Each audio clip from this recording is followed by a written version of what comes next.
बिस्मिल्लाहिर्रहमानिर्रहीम। The topic of today's discussion is adrenal steroid की synthesis हम पढ़ेंगे। कोलेस्ट्रॉल से कैसे हमारे एड्रीनल कॉर्टेक्स के अंदर एल्डोस्टेरोन, कॉर्टिसोन और टेस्टोस्टेरोन बनते हैं या एंड्रोजन्स बनते हैं। मिनरलोकॉर्टिकॉइड्स, ग्लूकोकॉर्टिकॉइड्स, एंड्रोजन्स की सिंथेसिस के बारे में पढ़ेंगे जो कि कोलेस्ट्रॉल से बेसिकली बनते हैं। इनको हम एड्रीनल स्टीरॉयड्स भी कहते हैं और ये एड्रीनल कॉर्टेक्स में इनकी सिंथेसिस होती है। इसके लिए 3 जोन्स होते हैं एड्रीनल कॉर्टेक्स के, जोना ग्लोमेरुलोसा, जोना फेसिकुलाटा, जोना रेटिकुलरिस। जो जोना ग्लोमेरुलोसा होता है वो मिनरलोकॉर्टिकॉइड एल्डोस्टेरोन की सिंथेसिस करता है। जो जोना फेसिकुलाटा होता है एड्रीनल कॉर्टेक्स का वो ग्लूकोकॉर्टिकॉइड्स, कॉर्टिसोन या फिर कॉर्टिसोल की सिंथेसिस करता है।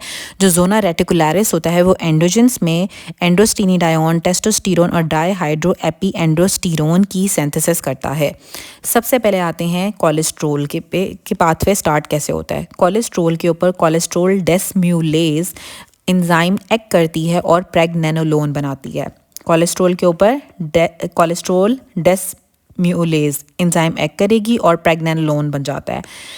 अब जो कोलेस्ट्रॉल डेस्मिलेज होती है उसको ACTH भी स्टिमुलेट करता है। ACTH आपका पिट्यूटरी ग्लैंड से आएगा और वो कोलेस्ट्रॉल डेस्मिलेज को स्टिमुलेट करेगा ताकि जो कोलेस्ट्रॉल है वो कन्वर्ट हो जाए प्रेगनेनोलोन के अंदर। और जो कीटोकोनाजोल एक एंटी फंगल ड्रग होती है वो स्टीरॉयड जेनेसिस की बहुत सारे स्टेप्स को ब्लॉक करती है और कोलेस्ट्रॉल डेस्मिलेज को भी ब्लॉक करती है। कीटोकोनाजोल कोलेस्ट्रॉल डेस्मिलेज को ब्लॉक करती है, स्टीरॉयड्स की सिंथेसिस नहीं होने देती है और जो ACTH होता है वो प्रमोट करता है कोलेस्ट्रॉल डेस्मिलेज को। अब जब प्रेगनेनोलोन बन जाता है तो वो फर्दर कन्वर्ट होता है प्रोजेस्टेरोन के अंदर या फिर 17 हाइड्रोक्सी प्रेगनेनोलोन के ऊपर। जब प्रेगनेनोलोन पे 17 अल्फा हाइड्रोक्सिलेज एंजाइम एक्ट करती है, 17 अल्फा हाइड्रोक्सिलेज एंजाइम प्रेगनेनोलोन पे एक्ट करती है और उसको कन्वर्ट कर देती है 17 हाइड्रोक्सी प्रेगनेनोलोन के ऊपर। प्रेगनेनोलोन 17 हाइड्रोक्सी प्रेगनेनोलोन के अंदर कन्वर्ट हो जाता है जब 17 अल्फा हाइड्रोक्सिलेज एक्ट करती है। और इसी तरह से उसके बाद जब 17 हाइड्रोक्सी प्रेगनेनोलोन के ऊपर 1720 लाइज एक्ट करेगी और उसको डाईहाइड्रो एप्री एंडोस्टीरोन के अंदर कन्वर्ट कर देती है, जिसे DHEA कहते हैं। डाईहाइड्रो एपी एंड्रोस्टीरोन के अंदर कन्वर्ट कर देती है 1720 लाइज। अब क्या होगा, एक तो हमारे पास प्रेगनेनोलोन के ऊपर जब 17 अल्फा हाइड्रोक्सिलेज ने एक्ट किया तो 17 हाइड्रोक्सी प्रेगनेनोलोन बना और उससे बाद में हमारा डाईहाइड्रो एपी एंडोस्टेरोन बन गया। दूसरी चीज़ क्या होती है कि जो प्रेगनेनोलोन होता है इससे प्रोजेस्टेरोन भी बनता है। प्रोजेस्टेरोन कैसे बनता है कि इसके ऊपर 3 beta hydroxy steroid dehydrogenase act करती है। जब प्रेगनेनोलोन के ऊपर 3 बीटा हाइड्रोक्सी डिहाइड्रोजिनेज एक्ट करेगी तो प्रेगनेनोलोन कन्वर्ट हो जाता है प्रोजेस्टेरोन में। ठीक है, अब प्रेगनेनोलोन से डाईहाइड्रो एपीस्टीरोन भी बन रहा है और यहाँ पे प्रोजेस्टेरोन भी बन रहा है। तो जो मेन प्रिकर्सर है जो कोलेस्ट्रॉल से आता है वो प्रेगनेनोलोन होता है। तो प्रेगनेनोलोन के ऊपर 3 beta hydroxy steroid dehydrogenase act करेगी और उसको कन्वर्ट कर देगी प्रोजेस्टेरोन में। अब जो प्रोजेस्टेरोन होता है ना, ये क्या करता है, इसके ऊपर भी जब 17 अल्फा हाइड्रोक्सिलेज एक्ट करती है तो इसको 17 हाइड्रोक्सी प्रोजेस्टेरोन के अंदर कन्वर्ट कर देती है। जो 17 हाइड्रोक्सी प्रोजेस्टेरोन होता है उसके ऊपर फिर दोबारा से 1720 लाइज एक्ट करेगी और उसको एंड्रोस्टेनिडायोन के अंदर कन्वर्ट कर देगी।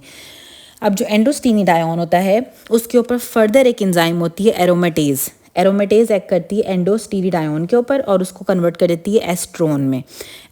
इसी तरह से जो अब जब प्रोजेस्टेरोन बन गया, प्रोजेस्टेरोन के ऊपर 21 हाइड्रोक्सिलेशन होती है। प्रोजेस्टेरोन की 21 हाइड्रोक्सिलेशन होगी और वो कन्वर्ट हो जाता है 11 डिऑक्सी कॉर्टिकोस्टेरोन में।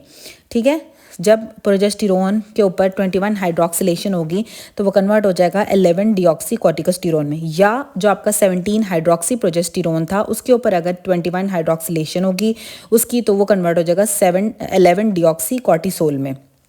अब जो 11 डिऑक्सी कॉर्टिकोस्टेरोन था उसके ऊपर दोबारा फिर 11 बीटा हाइड्रोक्सिलेशन होती है। पहले 17 अल्फा हाइड्रोक्सिलेशन, फिर 21 हाइड्रोक्सिलेशन, अब 11 बीटा हाइड्रोक्सिलेशन। अब जो 11 बीटा हाइड्रोक्सिलेशन होती है 11 डिऑक्सी कॉर्टिकोस्टेरोन की तो वो कन्वर्ट हो जाता है कॉर्टिकोस्टेरोन में। जो कॉर्टिकोस्टेरोन होता है उसके ऊपर फिर एल्डोस्टेरोन सिंथेटेज एक्ट करती है और कॉर्टिकोस्टेरोन को एल्डोस्टेरोन में कन्वर्ट कर देती है। एंजियोटेंसिन 2 प्रमोट करता है, एल्डोस्टेरोन सिंथेटेज को स्टिमुलेट करता है। एंजियोटेंसिन 2 जो होता है ना, हमने पढ़ा था एल्डोस्टेरोन की सिंथेसिस कराता है किस तरह से कि एंजियोटेंसिन 2 जो होता है वो एल्डोस्टेरोन सिंथेटेज को स्टिमुलेट करता है, एल्डोस्टेरोन सिंथेटेज के ऊपर एक्ट करता है और एल्डोस्टेरोन की प्रोडक्शन कराता है एंजियोटेंसिन 2। इसी तरह से जो 17 हाइड्रोक्सी प्रोजेस्टेरोन जो हमारा जब 17 अल्फा हाइड्रोक्सिलेज ने एक्ट किया था प्रोजेस्टेरोन के ऊपर बना था, फिर उसके बाद उसकी 21 हाइड्रोक्सिलेशन हुई तो 11 डिऑक्सी कॉर्टिसोल बन गया। 11 डिऑक्सी कॉर्टिसोल कन्वर्ट हो जाता है कॉर्टिसोल में।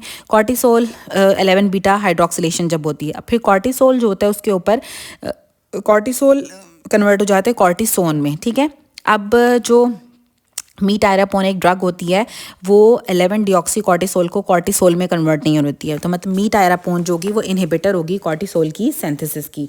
इसी तरह से ग्लाइसीरेटिनिक एसिड जो होता है ये भी कॉर्टिसोल को कॉर्टिसोन में कन्वर्ट नहीं होने देता है, मतलब कॉर्टिसोल के लेवल्स तो ज़्यादा होंगे लेकिन कॉर्टिसोन नहीं बनने देता है। अब ऐसे ही आगे आ जाते हैं कि जो एंडोस्टेनिडायोन था उससे ही हमारा टेस्टोस्टेरोन बन जाता है। टेस्टोस्टेरोन के ऊपर भी एरोमेटेज एक्ट करती है और एंडोस्टेनिडायोन के ऊपर भी एरोमेटेज एक्ट करती है। अब जो एरोमेटेज जब एंडोस्टेनिडायोन के ऊपर एक्ट करेगी तो एस्ट्रॉन बना देगी और जो टेस्टोस्टेरोन के ऊपर जब एक्ट करेगी तो एस्ट्राडायोल बना देती है।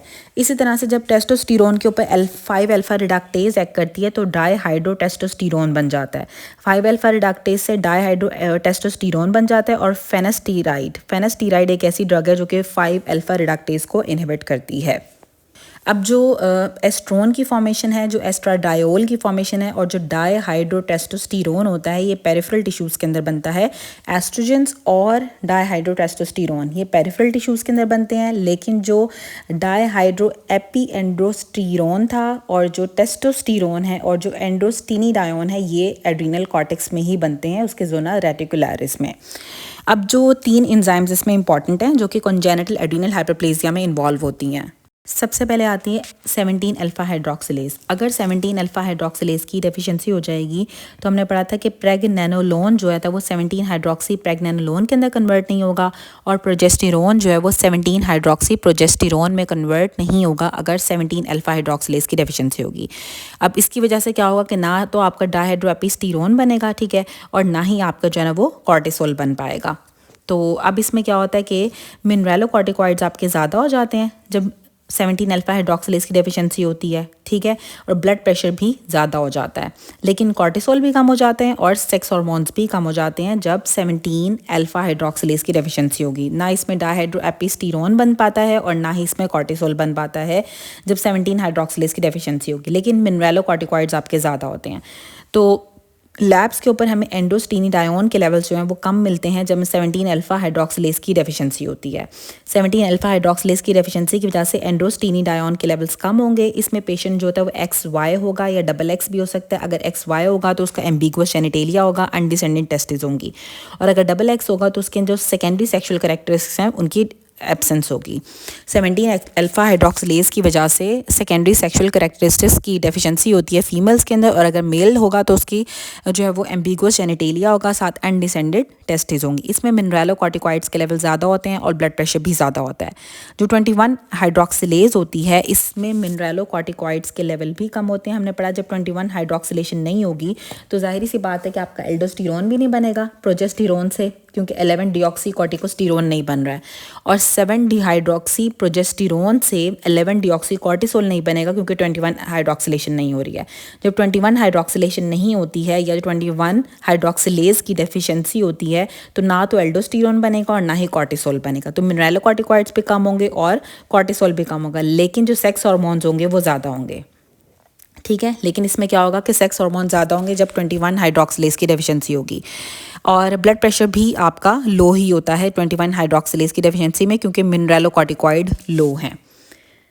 अब इसमें लैब्स के ऊपर रेनिन की एक्टिविटी ज़्यादा होती है जब 21 हाइड्रोक्सिलेज की डेफिशिएंसी होती है, क्योंकि रेनिन की एक्टिविटी इसलिए ज़्यादा होगी क्योंकि ब्लड प्रेशर लो हुआ है। और 17 हाइड्रोक्सी प्रोजेस्टेरोन के लेवल ज़्यादा हो जाते हैं, क्योंकि 17 hydroxy progesterone is a precursor, तो 17 हाइड्रोक्सी प्रोजेस्टेरोन ज़्यादा हो जाएगा और रेनिन की एक्टिविटी ज़्यादा हो जाती है। मोस्ट कॉमन प्रेजेंट करती है इन्फेंसी के अंदर, इसमें सॉल्ट वेस्टिंग होती है क्योंकि मिनरलोकॉर्टिकॉइड की डेफिशिएंसी है। और चाइल्डहुड के अंदर जो है प्रीकोकोशियस प्यूबर्टी हो जाती है। सॉल्ट वेस्टिंग होती है, प्रीकोकोशियस प्यूबर्टी होती है क्योंकि सेक्स हार्मोन्स तो ज़्यादा होते हैं लेकिन कॉर्टिसोल भी नहीं होता है और एल्डोस्टेरोन भी नहीं होता है। और इसमें वायरलाइजेशन हो जाती है XX, अगर फीमेल जीनोटाइप होगा तो वायरलाइजेशन हो जाती है, प्रीकोकॉशियस प्यूबर्टी डेवलप हो जाती है। अब आती है 11 बीटा हाइड्रोक्सिलेज। जो 11 बीटा हाइड्रोक्सिलेज होती है, इसमें जो होता है 11 बीटा जब हाइड्रोक्सिलेज नहीं होगी तो इसमें भी आपका कॉर्टिको एल्डोस्टेरोन नहीं बन पाएगा और ना ही आपका कॉर्टिसोल बन पाएगा। तो इसमें भी एल्डोस्टेरोन के लेवल कम हो जाते हैं और 11 डिऑक्सी कॉर्टिकोस्टेरोन ज़्यादा हो जाता है। जब 11 डिऑक्सी कॉर्टिकोस्टेरोन ज़्यादा हो जाएगा तो उसकी वजह से आपका ब्लड प्रेशर ज़्यादा हो जाता है। 11 डिऑक्सी कॉर्टिकोस्टेरोन की वजह से 11 डिऑक्सी कॉर्टिकोस्टेरोन ज़्यादा हो जाने की वजह से ब्लड प्रेशर ज़्यादा हो जाता है। तो अगर 11 बीटा हाइड्रोक्सिलेज की डेफिशिएंसी होगी तो भी ब्लड प्रेशर ज़्यादा होगा। और इसमें भी आपका एल्डोस्टेरोन के लेवल्स कम होते हैं, मिनरलोकॉर्टिकॉइड्स कम होंगे, लेकिन 11 डिऑक्सी कॉर्टिकोस्टेरोन ज़्यादा होगा। और साथ ही इसमें कॉर्टिसोल के लेवल भी कम होंगे लेकिन सेक्स हार्मोन्स के लेवल ज़्यादा होंगे, लेकिन रेनिन की एक्टिविटी कम होती है। रेनिन की एक्टिविटी कम होती है 11 बीटा हाइड्रोक्सिलेज की डेफिशिएंसी के अंदर, और रेनिन की एक्टिविटी ज़्यादा होती है जब आपका 21 हाइड्रोक्सिलेज की डेफिशिएंसी होती है। 11 बीटा हाइड्रोक्सिलेज की वजह से क्योंकि ब्लड प्रेशर ज़्यादा हो जाता है, 11 डिऑक्सी कॉर्टिकोस्टेरोन ज़्यादा हो जाने की वजह से, तो पेशेंट बच्चा इन्फेंट होगा लेकिन उसका ब्लड प्रेशर ज़्यादा होगा, स्वेयर हाइपरटेंशन के साथ आएगा। चाइल्डहुड होगा तो प्रीकॉक्शियस प्यूबर्टी होगी, और अगर फीमेल जीनोटाइप होगा तो उसमें वायरलाइजेशन हो जाती है। जो सारी की सारी कंजेनिटल एड्रीनल एंजाइम्स डेफिशिएंसीज होती हैं वो ऑटोसोमल रिसेसिव डिसऑर्डर्स हैं, और इसमें स्किन की हाइपर पिगमेंटेशन भी हो जाती है क्योंकि इंक्रीज MSH प्रोडक्शन होती है जो कि साथ ही साथ प्रोड्यूस होता है जब ACTH सिक्रीट होता है। और बायलैटरल आपके एड्रीनल ग्लैंड की एनलार्जमेंट हो जाती है ACTH की स्टिमुलेशन की वजह से। बायलैटरल एड्रीनल ग्लैंड ज़्यादा हो जाता है जब कंजेनिटली एड्रीनल हार्मोन्स या एड्रीनल एंजाइम्स की डेफिशिएंसी होगी, चाहे 17 अल्फा हाइड्रोक्सिलेज की डेफिशिएंसी हो, 21 हाइड्रोक्सिलेज की डेफिशिएंसी हो या 11 बीटा हाइड्रोक्सिलेज की डेफिशिएंसी हो। तो इन सब में एक तो ये ऑटोसोमल रिसेसिव होती हैं, इसमें स्किन की हाइपर पिगमेंटेशन हो जाती है और बायलैटरली एड्रीनल ग्लैंड का हाइपरप्लेजिया हो जाता है। अब नीचे एक निमोनिक बताया हुआ है कि अगर कोई ऐसी एंजाइम की डेफिशिएंसी है जो 1 से स्टार्ट हो रही है तो वो हाइपरटेंशन करेगी, ब्लड प्रेशर को ज़्यादा करेगी। जैसे कि जो 17 अल्फा हाइड्रोक्सिलेज होती है वो 1 से स्टार्ट होती है और वो ब्लड प्रेशर को ज़्यादा करती है। और वो एंजाइम्स जो कि एंड होती हैं 1 पे, मतलब जो 21 और 11 बीटा, ये दोनों वायरलाइजेशन कराती हैं फीमेल्स के अंदर।